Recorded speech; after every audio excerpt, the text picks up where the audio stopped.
Di sini kami hanya ingin kembali mengingatkan tentang bahaya-bahaya yang saat ini ya, mengganggu stabilitas keamanan negara kesatuan Republik Indonesia yang kita cintai. Pada saat ini yang sedang ramai kan terkait baiat anak-anak muda atau masyarakat yang dibaiat masuk negara Islam Indonesia yang ada di Garut. Ya, perlu keluarga kita pahami,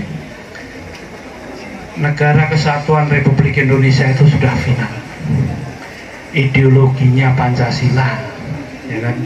Pilar-pilarnya adalah Bhinneka Tunggal Ika, Undang-Undang Dasar 1945, nah, itu sudah final. Nah, itu sudah tidak bisa diutak-atik lagi. Nah, Indonesia ini adalah sepotong tanah dari surga yang dijaga oleh para ulama dan para habaib. Jadi kalau pengen melihat keindahan surga, ya lihatlah Indonesia. Indonesia itu 17.500 pulau, 1.300 sekian suku bangsa, hampir mendekati 800 bahasa daerah, bisa bersatu dalam satu kesatuan, menjadi satu negara, menjadi satu bahasa, menjadi satu bangsa Indonesia. Nah, apa yang bisa mempersatukan kita semua? Pancasila lah yang menyatukan kita semua. Pancasila itu dibuat oleh founding father kita, yang notabene dahulu, perumus Pancasila ini adalah para ulama. Jadi kalau kemarin sempat kita mendengar rame-rame tentang tes wawasan kebangsaan untuk masuk ASN. Jadi yang diperdebatkan pada saat itu adalah pilih Pancasila atau Al-Quran.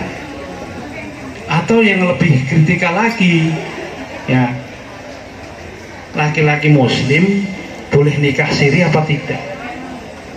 Nah, ini harus kita pahami dulu. Konteksnya tes wawasan kebangsaan untuk masuk pegawai negeri sipil. Jadi kita harus pisahkan antara bernegara dengan beragama dalam konteksnya. Kalau bicara nikah siri, peraturan pemerintah nomor 10 itu sudah jelas, di mana ASN, TNI, Polri dilarang memiliki lebih dari satu istri. Nah, kalau konteks bernegara ini kan sudah final. Jangan dibawa ke ranah agama. Nah, ini yang harus dipahami. Kalau sebagai umat Islam, konteks beragama boleh. Tapi kalau sebagai pegawai negeri sipil, nggak boleh. Nah, ini yang digoreng atau digodok oleh orang-orang yang tidak bertanggung jawab. Nah, yang kedua, pilih Pancasila atau Al-Quran. Sebentar, konteksnya yang mana dulu nih? Kalau kita bicara sebagai umat Islam, Quran lah, betul nggak? Tapi nanti dulu konteksnya kalau beragama, dasar negara kita apa? Pancasila. Kalau kita sebagai umat Islam harus benar-benar dipahami tentang Pancasila. Pancasila itu sila-silanya adalah firman Allah di dalam Al-Quran. Kembali lagi, yang merumuskan dasar negara kita, merumuskan Indonesia kita, founding father kita itu dahulu para ulama. Nah, ini harus dipahami dulu.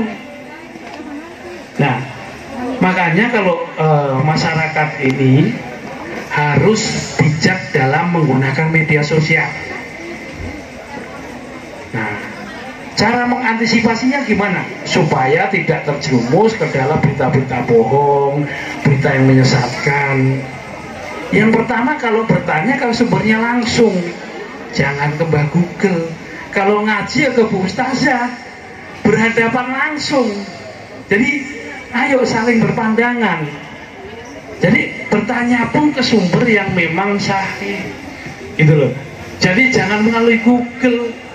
Kalau ngajinya Google lah, nanti santrinya santri apa? Nah, ujung-ujungnya Google ngomongnya salah, sedangkan saya sendiri loh, kalau bicara tentang memberikan sosialisasi penyuluhan tentang radikalisme, tentang terorisme, tentang narkoba, kalau sudah nyerempet ayat aja saya hati-hati. Hati-hati gimana? Kalau intonasi saya salah, artinya salah, betul nggak? Makanya berikanlah kepada ahlinya. Betul kalau bicara tentang penanggulangan bahaya narkoba, bahaya radikalisme, terorisme, betul. Nah, mungkin karena ini bidang saya, mungkin saya lebih menguasai. Tapi kalau sudah bicara tentang agama, beliau yang lebih layak dan lebih tepat. Nah, kembali Indonesia ini sebenarnya bahaya paling utama itu ada 3. Kejahatan peredaran dan penyalahgunaan narkoba, kejahatan aksi radikalisme dan terorisme, dan yang ketiga adalah korupsi. Nah, kita warga negara sebagai warga negara yang baik, terutama dari kalangan ulama ini atau kalangan umat yang taat, ini harus memahami ini dulu. Nah, karena satu bangsa itu hancur karena 3 hal. Ya, kehancuran bangsa itu ada 3 hal. Yang pertama kali, dikaburkan sejarahnya. Ingat loh, dulu bangsa terkuat di dunia adalah Mongolia. Nah, Eropa yang sehebat itu hancurnya oleh Mongolia. Yang kedua, ya, era